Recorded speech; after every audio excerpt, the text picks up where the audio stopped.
जय श्री कृष्ण दोस्तों, मेरा नाम है अजय कृष्णवंशी। स्वागत करता हूं आप सभी का invincible pioneer institute YouTube channel पर। दोस्तों, हमने राजस्थान की कला एवं संस्कृति की बहुत ही महत्वपूर्ण टॉपिक जो कि राजस्थान की अलग अलग प्रतियोगी परीक्षाओं की दृष्टि से महत्वपूर्ण है, जिसका नाम है दोस्तों राजस्थान में हस्तशिल्प या फिर राजस्थान की हस्तकला या फिर राजस्थान में लोक कला। उसकी पिछले वाले लेक्चर से प्रारंभ स्टार्ट कर दिया था हमने। इससे पिछले वाले लेक्चर में दोस्तों थेवा कला के विषय में जानने का प्रयास किया था और थेवा कला के विषय में हमारे प्रतियोगी परीक्षाओं की दृष्टि से जो महत्वपूर्ण पॉइंट है वो मैंने आपके साथ साझा किए थे। आज हमारी चर्चा का विषय रहने वाला है दोस्तों पोट्री कला, और इसमें हम विशेष रूप से ब्लू पोट्री जो कि जयपुर की प्रसिद्ध मानी जाती है उसके विषय में चर्चा करेंगे। तो बिना टाइम वेस्ट किए हमारी चर्चा को प्रारंभ करते हैं।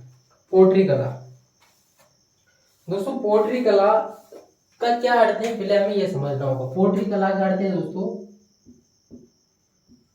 चीनी मिट्टी के बर्तनों पर चित्रकारी।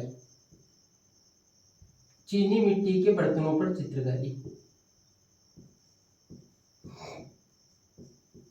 चीनी मिट्टी के बर्तनों पर चित्रकारी जो की जाती है दोस्तों उसे कहा जाता है पोट्री कला। चीनी मिट्टी के जो बर्तन होते हैं दोस्तों उन पर जो चित्रकारी की जाती है, अलग अलग रंगों की जो चित्रकारी की जाती है उसे कहा जाता है दोस्तों पोट्री कला। पोट्री कला हमारे भारत की मूल कला नहीं है, ये पर्शिया ईरान से आई हुई कला है। वास्तव में पोट्री कला का संबंध पर्शिया या फिर ईरान से माना जाता है। अकबर के शासनकाल के दौरान पोट्री कला पर्शिया ईरान से लाहौर आई और उसके बाद में लाहौर से भारत में इस कला को लेकर आया दोस्तों कछवाड़ राजवंश का शासक मानसिंह प्रथम। लेकिन मानसिंह प्रथम भारत में तो लेकर आ गया इस कला को जयपुर में, लेकिन इस कला की कोई विशेष तरक्की नहीं हुई, नहीं इस कला के कुछ निर्माण कार्य हुए, यानी कि कोई भी विशेष उन्नति हमें देखने को नहीं मिलती है। उसके बहुत समय बाद में जयपुर के कछवाड़ राजवंश का शासक बनता है सवाई राम सिंह द्वितीय, जिनका शासनकाल 1835 से 1880 के दरमियान रहता है। इनके शासनकाल में दोस्तों पोट्री कला अपने उत्कर्ष तक पहुंचती है। पोट्री कला का स्वर्ण काल कहा जाता है सवाई राम सिंह द्वितीय का शासनकाल। उनके जो दो प्रधान शिल्पी थे, दरबारी थे, एक का नाम है दोस्तों चूड़ामन और एक का नाम है कालू कुमार। वो अपने दरबारियों चूड़ामन तथा कालू कुमार को दिल्ली भेजते हैं। वहां पर भोला नाम का एक व्यक्ति है जो कि इस कला में सिद्धस्त था। भोला से वो दोनों कलाकार इस कला को दिल्ली से सीख कर आते हैं और जयपुर में पोट्री कला का प्रारंभ करते हैं और पोट्री कला अपने अस्तित्व में आती है। तो ये जितना भी घटनाक्रम मैंने आपके साथ चर्चा किया है दोस्तों इसका एक बार हम लिख भी लेते हैं। जयपुर के कछवाड़ राजवंश के शासक, पहले वो लिख लेते हैं दोस्तों कि कहाँ की कला है ये मूल रूप से। तो मूल रूप से ये कला है दोस्तों पर्शिया की, मूल रूप से पर्शिया ईरान की कला मानी जाती है। जयपुर के कछवाड़ राजवंश का शासक मानसिंह प्रथम इसको भारत लेकर आया। मानसिंह प्रथम इसको दोस्तों भारत लेकर आया, जयपुर लेकर आया, लेकिन कोई भी विशेष उन्नति तरक्की देखने को नहीं मिलती है। उसके बाद में हम जिक्र करना चाह रहे हैं दोस्तों सवाई राम सिंह द्वितीय का। सवाई राम सिंह द्वितीय जिनका शासनकाल 1835 से 1880 तक रहते हैं, लगभग 45 सालों तक ये जयपुर के कछवाड़ राजवंश के शासक रहते हैं। राम सिंह सेकंड अपने दो दरबारी, एक का नाम है दोस्तों चूड़ामन, एक का नाम है चूड़ामन और एक का नाम है कालू कुम्हार। कालू कुम्हार इनको भेजते हैं दोस्तों दिल्ली। कहाँ पर भेजते हैं इनको? दिल्ली भेजते हैं ये। और दिल्ली में इस कला में एक सिद्धस्त व्यक्ति था जिसका नाम है दोस्तों भोला। क्या नाम था? भोला। इस भोला नामक व्यक्ति से ये चूड़ामन और कालू कुमार इस कला को सीख कर आते हैं और जयपुर में दोस्तों पोट्री कला के निर्माण कार्य किए जाते हैं। पोट्री कला के पेन चेंज कर लेते हैं। जयपुर में पोट्री कला के अनेक सारे निर्माण कार्य किए जाते हैं। जयपुर में पोट्री कला से रिलेटेड अनेक सारे निर्माण कार्य किए जाते हैं। ठीक है, यानी कि हम कह सकते हैं दोस्तों राम सिंह सेकंड का जो शासन काल है वो पोट्री कला का स्वर्ण काल है। स्वर्ण काल है। और हम कह सकते हैं इन्हीं का शासनकाल पोट्री कला का निर्माण काल भी, निर्माण काल भी। ठीक है दोस्तों, इतना जो चर्चा हमने की है मेरे ख्याल से ज्यादा मुश्किल चीजें हैं नहीं, आपके समझ में आई होगी। पोट्री कला का अर्थ है चीनी मिट्टी के बर्तनों पर चित्रकारी करना। मूल रूप से ये पर्शिया ईरान की कला है। मानसिंह प्रथम के शासनकाल के दौरान ये कला भारत में आती है, जयपुर में आती है, लेकिन कोई विशेष तरक्की नहीं होती है। राम सिंह सेकंड के शासनकाल के दौरान उनके जो दो दरबारी थे चूड़ामन और कालू कुमार, उनको वो दिल्ली भेजते हैं भोला के पास में, और भोला से वो एक कला सीख कर आते हैं। तब जयपुर में पोट्री कला के अनेक सारे निर्माण कार्य में देखने को मिलते हैं। इसी वजह से राम सिंह सेकंड का शासनकाल पोट्री कला का स्वर्ण काल भी कहा जाता है। दोस्तों पोट्री कला 4 प्रकार की होती है। एक होती है दोस्तों इसमें ब्लू पोट्री, एक होती है ब्लैक पोट्री, एक होती है पेपर पोट्री यानी कि कागजी पोट्री, एक होती है गोल्डन पोट्री यानी कि सुनहरी पोट्री। लेकिन सबसे जो प्रसिद्ध है वो है दोस्तों ब्लू पोट्री, उसी के बारे में हम चर्चा करेंगे। लेकिन पहले मैं वो भी लिख देता हूँ क्योंकि वहां से भी प्रश्न पूछे गए हैं। कितने प्रकार की होती है पोट्री कला? 4 प्रकार की होती है।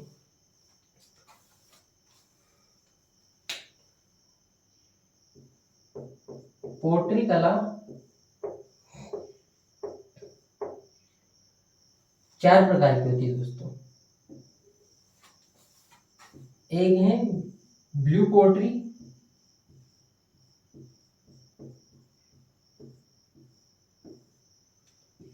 ये जयपुर में प्रसिद्ध है दोस्तों। इसी ब्लू पोट्री को मरमंडने कला भी कहा जाता है। ये भी प्रश्न पूछा गया है दोस्तों। ब्लू पोट्री को मरमंडने कला भी कहा जाता है। इसके अलावा ब्लैक पोट्री होती है, एक ब्लैक पोट्री होती है। ब्लैक पोट्री दोस्तों कोटाई की प्रसिद्ध मानी जाती है, कोटाई की प्रसिद्ध। इसके अलावा कागजी पोट्री, कागजी पोट्री, पेपर पोट्री अलवर की प्रसिद्ध है दोस्तों, ये अलवर की। और एक है दोस्तों इसमें सुनहरी पोट्री, सुनहरी या फिर गोल्डन, गोल्डन पोट्री। और ये दोस्तों बीकानेर की प्रसिद्ध है। बीकानेर अगर ऑप्शन में नहीं हो तो आप जैसलमेर भी लगा सकते हो, कोई दिक्कत नहीं, ज्यादा सही है बीकानेर। पोट्री कला को 4 वर्गों में विभाजित किया गया है। Blue pottery, black pottery, paper pottery और गोल्डन पोट्री। ब्लू पोट्री जिसको मरमंडने कला भी कहा जाता है, ये जयपुर की प्रसिद्ध है। ब्लैक पोट्री कोटाई की प्रसिद्ध है। पेपर पोट्री अलवर की प्रसिद्ध है तथा गोल्डन पोट्री बीकानेर की प्रसिद्ध है। बीकानेर ऑप्शन में नहीं होने पर आप जैसलमेर भी लगा सकते हो। अब दोस्तों हमें चर्चा करनी है ब्लू पोट्री के विषय में, क्योंकि ये सबसे अधिक महत्वपूर्ण है और यहीं से राजस्थान की अलग अलग प्रतियोगी परीक्षाओं में प्रश्न पूछे जाते हैं। तो मैं ये वाला जो पोर्शन इसको साफ करना चाहता हूँ, हटाना चाहता हूँ, और यहाँ पर हम ब्लू पोट्री की चर्चा करेंगे। तो अगर आपको स्क्रीनशॉट लेना हो तो आप निश्चित तौर पर दोस्तों स्क्रीनशॉट ले सकते हो, स्क्रीनशॉट ले सकते हो। ठीक है, आपने स्क्रीनशॉट ले लिया होगा। हम चर्चा करना चाहते हैं दोस्तों ब्लू पोट्री की विशेष तौर पर, क्योंकि ये सबसे ज्यादा महत्वपूर्ण है। थोड़ा सा समझने की कोशिश करेंगे, रटने से ज्यादा हम थोड़ा सा समझने की कोशिश करेंगे कि ब्लू पोट्री है क्या, मतलब है। ठीक है दोस्तों,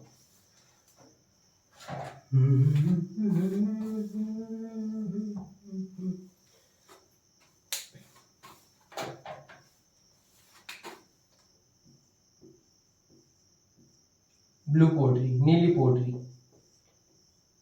पहली बात तो ये दोस्तों इसको मरमंडने कला भी कहा जाता है, थोड़ी देर पहले हम चर्चा कर चुके हैं। मरमंडने कला भी इसको कह दिया जाता है। और यहाँ से प्रश्न पूछे गए, कहाँ की प्रसिद्ध है दोस्तों? जयपुर की प्रसिद्ध है, इसकी चर्चा भी हम कर चुके हैं। अब हम चर्चा करना चाहते हैं ब्लू पोट्री के बारे में थोड़े ढंग से। होता क्या है दोस्तों इसमें, पहले एक बार प्रोसेस लिख लेते हैं। चीनी मिट्टी का बर्तन होता है दोस्तों, चीनी मिट्टी का बर्तन होता है। इस चीनी मिट्टी के बर्तन पर एक गोल चढ़ाया जाता है, एक गोल चढ़ाया जाता है। चीनी मिट्टी के बर्तन पर दोस्तों एक गोल चढ़ाया जाता है। इस गोल में क्या होता है, ये हमारे लिए महत्वपूर्ण है। इस गोल में होता है दोस्तों एक तो हरा कांच, हरा कांच के टुकड़े होते हैं इसमें। क्या होता है, एक तो हरा कांच होता है, एक होता है दोस्तों इसमें, एक तो हरा कांच होता है दोस्तों, एक इसमें पाउडर होता है, हरा कांच होता है, पाउडर होता है। इसके अलावा दोस्तों इसमें होती है मुल्तानी मिट्टी, मुल्तानी मिट्टी, एक होता है दोस्तों इसमें क्वार्ट्ज, क्वार्ट्ज। इसके अलावा दोस्तों एक होता है सागी। क्या होता है, सागी होता है। और एक होता है दोस्तों कथीरा। क्या होता है, कथीरा। ब्लू पोट्री में चीनी मिट्टी का जो बर्तन होता है इस पर एक गोल का लेप लगाया जाता है, गोल का लेप चढ़ाया जाता है। उस गोल में हरा कांच के टुकड़े, हरे कांच के टुकड़े, पाउडर, मुल्तानी मिट्टी, क्वार्ट्ज, सागी और कथीरा होते हैं। हालांकि दोस्तों अगर आप ऑथेंटिक किताबें नहीं पढ़ते हो और अगर आप कोई गाइड वगैरह पढ़ रहे हो या फिर किसी कोचिंग के नोट्स अगर आपके पास है तो हो सकता है यहाँ पर हरे कांच की जगह नीला कांच भी लिखा हुआ हो सकता है, कोई दिक्कत नहीं। और यहाँ पर भी कुछ अंतर हो सकता है। लेकिन दोस्तों मेरी जानकारियों का स्रोत कोई कोचिंग के नोट्स नहीं है, न कोचिंग के नोट्स हैं दोस्तों, न ही कोई गाइड मेरी जानकारी का स्रोत है। अपनी जानकारी का स्रोत है दोस्तों ये किताब राजस्थान हिंदी ग्रंथ अकादमी है। और ये किताबें, ये जो ऑथेंटिक किताबें दोस्तों ये हमारी जानकारियों का स्रोत हैं। तो आप जहाँ से तैयारी कर रहे हो, आप जहाँ से पढ़ रहे हो, इन जानकारियों में थोड़ा सा अंतर आ सकता है, क्योंकि दोस्तों मैं आपको प्रमाणित किताबों के आधार पर जानकारी आपके साथ साझा करने का प्रयास कर रहा हूँ। जहाँ से अगर एग्जाम में क्वेश्चन में कोई भी कॉन्फ्लिक्ट होता है तो आप रीड भी लगा सकते हो, या तो क्वेश्चन डिलीट होगा या फिर संशोधन होगा या फिर सभी को बराबर नंबर मिल जाएंगे उसके। थोड़ी सी दोस्तों आवाज़ ज़्यादा आ रही है, मैं थोड़ा सा इसको पोज लेना चाह रहा हूँ। चलो, ब्लू पोट्री में चीनी मिट्टी के बर्तन पर एक गोल चढ़ाया जाता है। उस गोल में हरे कांच के टुकड़े, पाउडर, मुल्तानी मिट्टी, क्वार्ट्ज, सागी तथा कथीरा शामिल होता है। उसके बाद में दोस्तों चित्रकारी की जाती है, चित्रकारी की जाती है। चित्रकारी में किन चीजों की चित्रकारी की जाती है? सामान्य तौर पर दोस्तों अगर आप YouTube पर इसके शॉर्ट्स वगैरह देखोगे तो आपको पता चलेगा कि सामान्य तौर पर नीले रंग से कुछ चित्रकारी की जाती है, फूल पत्तियों की चित्रकारी की जाती है। लेकिन दोस्तों मैं आपको बताना चाह रहा हूँ कि फूल पत्तियों की चित्रकारी के अलावा और भी चित्रकारियां की जाती है। फूल पत्तियों की चित्रकारी, देवी देवताओं की चित्रकारी, देवी देवताओं की। इसके अलावा दोस्तों अन्य चित्रकारियां भी, अन्य दृश्यों की भी चित्रकारी आजकल इसमें की जा रही है, अन्य दृश्यों की भी चित्रकारी इसमें की जा रही है। सामान्य तौर पर दोस्तों जो रंग इस्तेमाल किया जाता है इस चित्रकारी में वो नीला रंग होता है। इसके अलावा दोस्तों हरा रंग भी देखने को मिल जाता है हमें, नीला रंग होता है, हरा रंग होता है। इसके अलावा दोस्तों मटमेला जो रंग होता है, मटियाला रंग वो होता है, और एक तांबाई रंग होता है, एक तांबाई रंग होता है, तांबे के कलर का रंग होता है। तो सामान्यतः इन रंगों का इस्तेमाल इसमें किया जाता है। जब ये चित्रकारी वगैरह हो जाती है तो उसके बाद में दोस्तों इस मिट्टी के बर्तन को 800 डिग्री सेंटीग्रेड के ताप पर पकाया जाता है। बहुत ज्यादा तापमान है दोस्तों ये, 800 डिग्री सेंटीग्रेड के ताप पर इसको पकाया जाता है। और पकाने के बाद में इसको निकाल लिया जाता है भट्टी से। उसके बाद में इसमें फिनिशिंग का कार्य किया जाता है, फिनिशिंग का कार्य किया जाता है। जब फिनिशिंग का कार्य हो जाता है दोस्तों तो फिर मार्केट में आ जाएगा, कहाँ पर आ जाएगा, मार्केट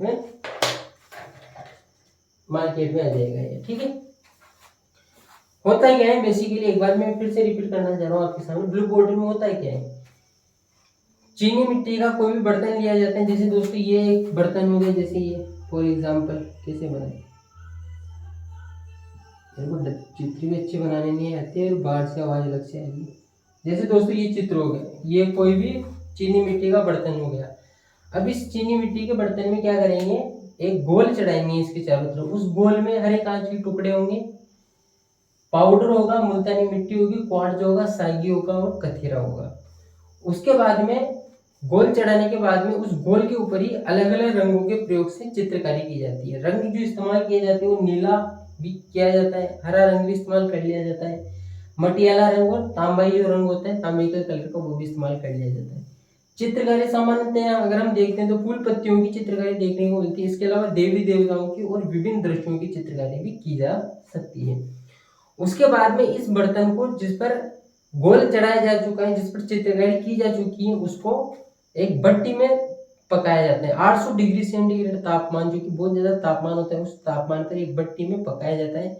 पकाने के बाद में उस बर्तन को निकाला जाता है और फिनिशिंग का कार्य कर दिया जाता है। उसके बाद में वो मार्केट में अवेलेबल हो जाते हैं और बहुत ही खूबसूरत चित्रकारी दोस्तों इस पर की जाती है। बहुत ही खूबसूरत वो जो चीनी मिट्टी का बर्तन जो सामान्य था, वो साधारण था, उसको बहुत ज़्यादा असाधारण इस कला के द्वारा बना दिया जाता है। दोस्तों, स्वर्गीय कृपाल सिंह शेखावत, स्वर्गीय कृपाल सिंह शेखावत को इस कला का जादूगर कहा जाता है। स्वर्गीय कृपाल सिंह शेखावत को ब्लू पोट्री का जादूगर कहा जाता है। इन्होंने ब्लू पोट्री को देश और विदेश में पहचान दिलाई, लोकप्रिय बनाया इन्होंने ब्लू पोट्री को। इसी वजह से दोस्तों इनको 1974 में पद्मश्री सम्मान से भी सम्मानित किया गया था। कहाँ के रहने वाले थे दोस्तों ये? तो सीकर के रहने वाले थे ये। सीकर से इनका संबंध है, सीकर के मऊ गांव से इनका संबंध है। अन्य कलाकारों की बात करें दोस्तों तो नाथी भाई, हालांकि आजकल नाथी का बाड़ा ज्यादा सुनने में आता है। नाथी का बाड़ा, अगर रेट की तैयारी कर रहे हो आप तो नाथी का बाड़ा, लेकिन नाथी बाई की बात करो मैं, नाथी बाई भी इस कला की एक महिला चित्रकार के रूप में काफी प्रसिद्धि प्राप्त की है। नाथी बाई ने ब्लू पोट्री कला के विषय में दोस्तों विशेष प्रसिद्धि प्राप्त करने वाली महिला है। वर्तमान कलाकारों की बात करें दोस्तों तो वर्तमान कलाकार कौन है? फिर मैं आपके साथ जो जानकारियां साझा कर रहा हूँ और आपकी जानकारियों में अंतर हो सकता है, क्योंकि फिर से मेरी जानकारी को सुनो दोस्तों, ऑथेंटिक किताबें, मैं ऑथेंटिक किताबों के आधार पर आपको बताने की कोशिश कर रहा हूँ। अन्य कलाकार हैं दोस्तों इसके त्रिलोक चंद, भगवान सहाय,